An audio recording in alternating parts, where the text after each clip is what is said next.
Hello friends, welcome to Amisha's confectionery. Friends, આજે મારી પાસે ડ્રાયફ્રૂટ ડાર્ક ચોકલેટનો ઓર્ડર આવ્યો છે. તો મને થયું કે હું એની રેસીપી આપ સૌની સાથે શેર કરું. તો અત્યારે હું એની રેસીપી લઈને આવી છું. તો એના માટે મેં વેનલિયરનું ડાર્ક કમ્પાઉન્ડ યુઝ કર્યું છે. ફ્રેન્ડ્સ, આનું રિઝલ્ટ ખૂબ જ સારું મળે છે અને ચોકલેટમાં શાઇન પણ સરસ આવે છે. તો હું વેનલિયરનું જ યુઝ કરું છું જ્યારે પણ મારે ઓર્ડર હોય ત્યારે. તમે મોર્ડેનું પણ યુઝ કરી શકો છો. તો એને મેં મેલ્ટ કરીને રેડી કરી દીધી છે. તમે જોઈ શકો છો, ચોકલેટને મેલ્ટ કરીને રેડી કરી દીધી છે. હવે આપણે એને મોલ્ડમાં લેવાની છે.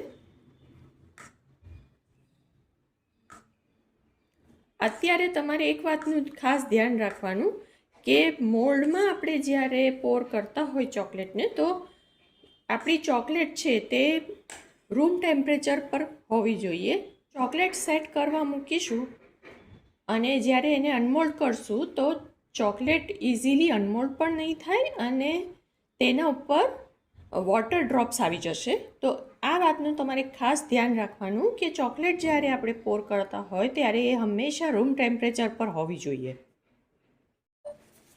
સેકન્ડ ઇમ્પોર્ટન્ટ ટીપ છે કે તમે જ્યારે જે પણ મોલ્ડ યુઝ કરતા હોય તો તેને સૌ પ્રથમ કોઈપણ ટિશ્યુથી આપણે એને ક્લીન આ રીતે કરી દેવાના છે, જેથી કરીને મોલ્ડમાં કોઈ પણ જાતનું ડસ્ટ કે કંઈ પણ હોય તો એ રિમૂવ થઈ જાય અને આપણી ચોકલેટ પરફેક્ટલી અનમોલ્ડ થઈ જાય. તો આ રીતે આપણે એને ટિશ્યુથી ક્લીન કરી દેવાની છે. તો આપણી જે ચોકલેટ મેલ્ટ થયેલી છે એમાં આપણે ડ્રાયફ્રૂટ એડ કરશું. તો અહીંયા મેં 1 ટેબલ સ્પૂન બદામનો ભૂકો, 1 ટેબલ સ્પૂન પિસ્તાનો ભૂકો અને 1 ટેબલ સ્પૂન કાજુનો ભૂકો લીધેલો છે. તો અત્યારે આપણે આ 500 ગ્રામ ચોકલેટ મેં મેલ્ટ કરી છે.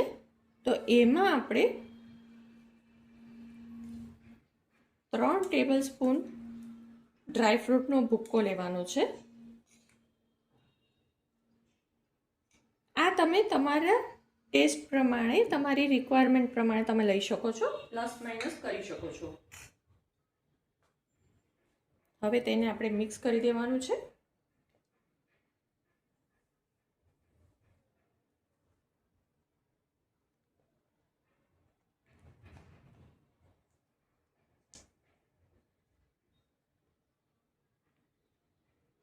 હવે આપણી ચોકલેટ મોલ્ડમાં જવા માટે રેડી છે.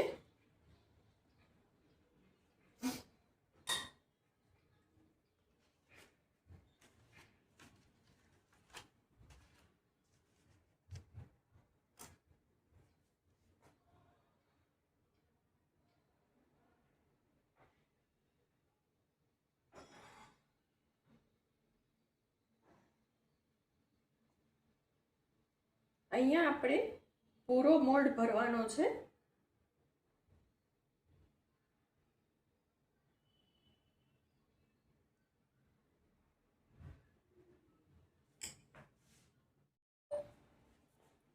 પછી મોલ્ડને આપણે 2 થી 3 વાર આ રીતે ટેપ કરીશું, જેથી કરીને કોઈ પણ એર બબલ્સ હોય તો એ નીકળી જાય.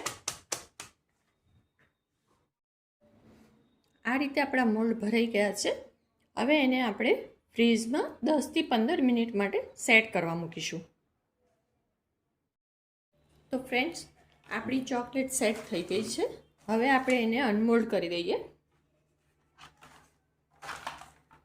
તમે જોઈ શકો છો કે આપણી ચોકલેટ છે તે ઇઝીલી નીકળી જાય છે, એટલે પરફેક્ટલી સેટ થઈ છે. મોલ્ડમાં પણ ચોકલેટ બિલકુલ લાગી નથી, એટલે આપણી ચોકલેટ પરફેક્ટ સેટ થઈ છે.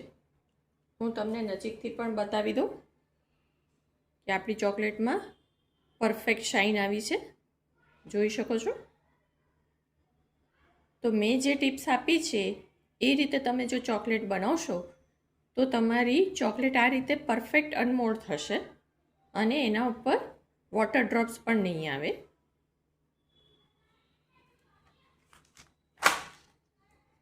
જોઈ શકો છો પરફેક્ટલી અનમોલ્ડ થઈ ગઈ છે. એટલે આપણી ચોકલેટ પરફેક્ટ બનીને રેડી થઈ ગઈ છે. હવે આપણે ચોકલેટને પેક કરવાનું જોઈ.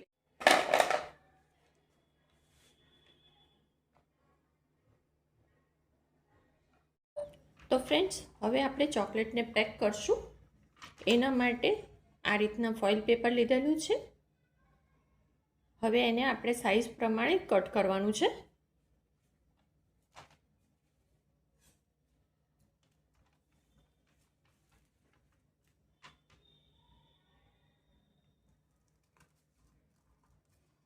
આ તમને ઇઝીલી બેકિંગ મટીરિયલની શોપમાં મળી જશે.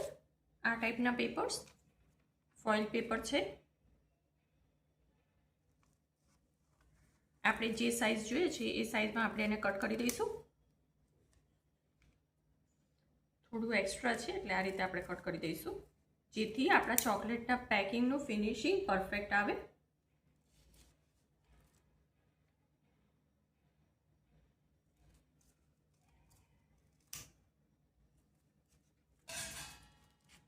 હવે આપણે ચોકલેટને પેક કરીએ છીએ.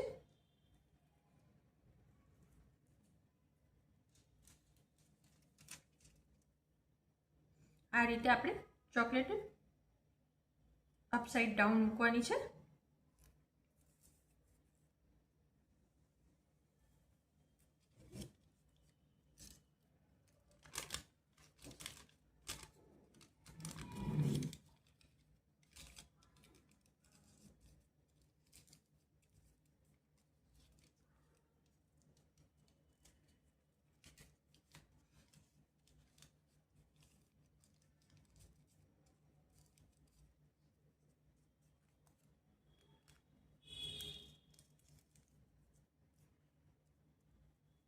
આ રીતે એને ફિનિશિંગ આપી દેવાનું છે.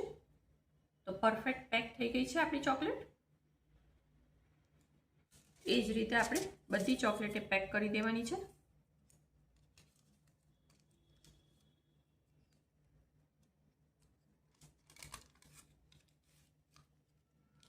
ચોકલેટને આપણે અનમોલ્ડ કર્યા પછી તરત જ એને પેક કરી દેવાની છે, નહીતર એર ભરાઈ જશે, જેથી કરીને મોઇશ્ચર આવી જશે ચોકલેટમાં અને આપણી ચોકલેટ લાંબા સમય સુધી સારી નહીં રહે, ફ્રેશ નહીં રહે. તો એ વાતનું તમારે ખાસ ધ્યાન રાખવાનું છે. આ રીતે આપણે બધી ચોકલેટને પેક કરી દઈશું.